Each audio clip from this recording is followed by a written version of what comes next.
Hey, salut à tous les gens, c'est Agüero et aujourd'hui on se retrouve pour une nouvelle vidéo, le débrief de l'AS Monaco OM, match d'hier soir, 4ème journée de Ligue 1, et au bout du suspense, une victoire de l'OM 3-2, avec un relativement bon match des Marseillais dans l'ensemble, avec malheureusement 2 erreurs individuelles de Rami qui ont amené 2 buts monégasques, qui pourtant visiblement n'auraient pas marqué sans ça. Voilà, mais je veux dédramatiser quand même parce que Adil Rami, voilà, c'est un très bon joueur, un joueur que j'adore, donc c'est une erreur qui arrive. Voilà, c'est un match sans. Et voilà, faudra relever la tête. Pelé dans les cages, Sakai, Rami, Gustavo Amavi pour la défense à 4. Les premiers pas de Kevin Strootman au milieu de terrain associé à Morgan Sanson. Un trio Ocampos, Payet, Sarr avec Mitroglou le seul attaquant. En première mi-temps, beaucoup d'intensité côté marseillais. Mitroglou touche beaucoup de ballons contrairement à son habitude. Une trentaine de ballons je crois en première mi-temps. Beaucoup d'occasions sont créées par les Marseillais avec de légères alertes côté monégasque, mais trop peu nombreuses pour être délicates à gérer. L'OM défend assez bien, et à la fin de la première mi-temps, Mitroglou, bien servi par Payet sur un bon travail d'Hiroki Sakai, ouvre le score de la tête 1-0. C'est bon pour le moral de Mitroglou et de l'OM d'ailleurs. Au retour des vestiaires, l'OM galère un petit peu parce que l'AS Monaco pousse, et Rami donne malheureusement 2 buts à l'AS Monaco, comme je vous parlais au début de vidéo, qui prend l'avantage. Ensuite Thauvin égalise et au bout du suspense, Valère Germain se mue en héros pour marquer dans les toutes dernières secondes. Alors ce match pour moi c'est un match référence pour l'OM parce que ils ont montré qu'ils allaient rien lâcher sur ce match là. Et après une grosse série de défaites contre l'AS Monaco et qui plus est depuis le 6-1 de la saison dernière, l'OM peut reprendre confiance, peut lancer sa saison parce que ça n'a pas été non plus super facile, même si au bout il y a 7 points en 4 journées. L'OM qui passe d'ailleurs devant Monaco et l'Olympique Lyonnais et se classe à la 5ème place à l'issue de cette 4ème journée.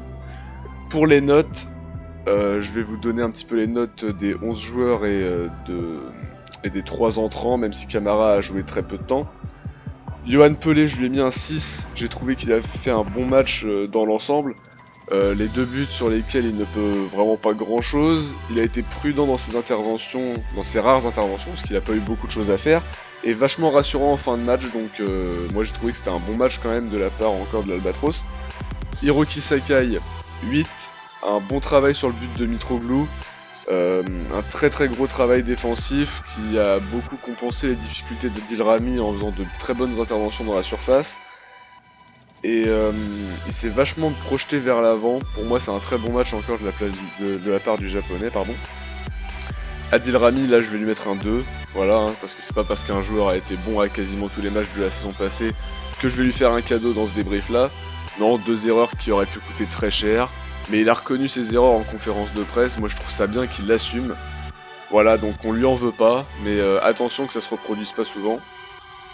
Luis Gustavo, 6, bien présent sur les phases défensives, rarement pris à défaut, un match encore sérieux de sa part. Jordan Amavi, 6, bien meilleur que lors des matchs précédents. Relativement propre défensivement, il n'a pas été pris à défaut sur ce match-là, alors que souvent il était pris de vitesse. Il a fait aussi de bonnes montées, délivré des bons centres aussi. Donc c'était un bon match aussi de la part de Jordan Amavi.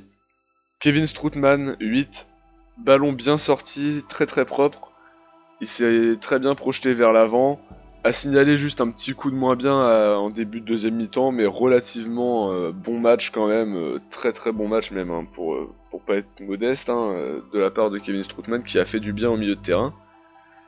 Morgan Sanson, 8,5, bonifié par Kevin Strootman, rigoureux à la récupération, beaucoup de montées, il n'a pas hésité à créer beaucoup d'occasions dans le camp monégasque, a bien fait justement ce rôle de box-to-box que Garcia affectionne tout particulièrement, entre phase offensive et phase défensive.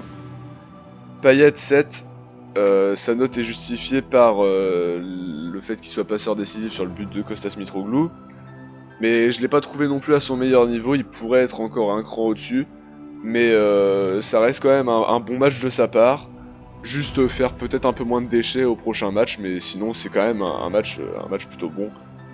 Bounassar, 7, dangereux offensivement, on l'a vu sur plusieurs montées, quelques bons centres et passes dans le camp adverse, mais aussi beaucoup de travail défensif aussi pour aider Hiroki Sakai, donc un match plein aussi. Lucas Ocampos, 6,5, donc moins décisif que contre Rennes. Un match sérieux toutefois, même s'il y avait quelques petits déchets techniques encore une fois, mais toujours utile pour l'équipe grâce à sa grinta. Kostas Mitroglou 8,5, beaucoup trouvé en première mi-temps, très généreux avec ses coéquipiers, hein, beaucoup de récupération de ballon, il a beaucoup couru, sa relation avec Payet est toujours aussi efficace. Donc un match plein de la part de Kostas Mitroglou, qui pour moi est l'homme du match. Voilà, il y a plein de joueurs qui auraient pu être homme du match, ça pourrait être Thauvin d'ailleurs, dont je vais parler. Mais pour moi c'est Kostas Mitroglou, parce que quand c'est difficile, faut dire que c'est difficile, mais quand c'est bon, faut aussi savoir le récompenser, donc Kostas homme du match. Thauvin, lui, est rentré à une trentaine de minutes de la fin, si je me souviens bien, et c'est illustré avec un magnifique but pour remettre les équipes à 2 partout, et une passe décisive pour le but de Valère Germain. Donc un très bon match de la part de Thauvin qui montre bien, voilà, qu'il a été mis sur le banc, mais que s'il rentre, ça fait la diff quoi, dans tous les cas. Valère Germain aussi, qu'on n'a pas beaucoup vu, mais en tout cas sur le but qu'il met, il se transforme un peu en héros de cette partie pour donner les 3 points à l'OM.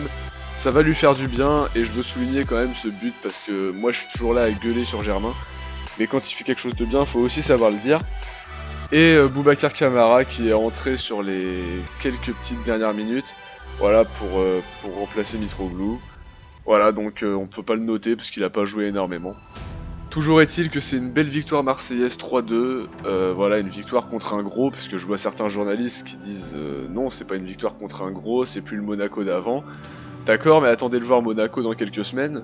Là on les a joués au bon moment je pense, parce qu'il manque pas mal de gens, hein, Subasic, Golovin, Jovetic, etc. Donc c'est pas forcément le Monaco dans sa plus grande déforme. Jardim essaye encore de trouver son équilibre. Donc voilà, c'est une belle victoire et ça va lancer la saison je pense. Et moi je vous dis à très bientôt pour une toute nouvelle vidéo, qui sera donc pas sur le Mercato parce qu'il a été fini. Mais en tout cas, merci à tous d'avoir visionné ces vidéos Mercato, ça m'a fait énormément plaisir. Et surtout, donc on se retrouvera sur des vidéos je pense un peu plus historiques, sur l'histoire d'un joueur, sur des top 5, etc. Parce que j'ai quand même envie de vous faire du contenu, même s'il n'y a plus grand chose au niveau Mercato. Pas mal d'actu sur les compos, etc., la vie du groupe, etc. Je vais voir comment je peux me débrouiller pour vous sortir des vidéos intéressantes mais pas inutiles.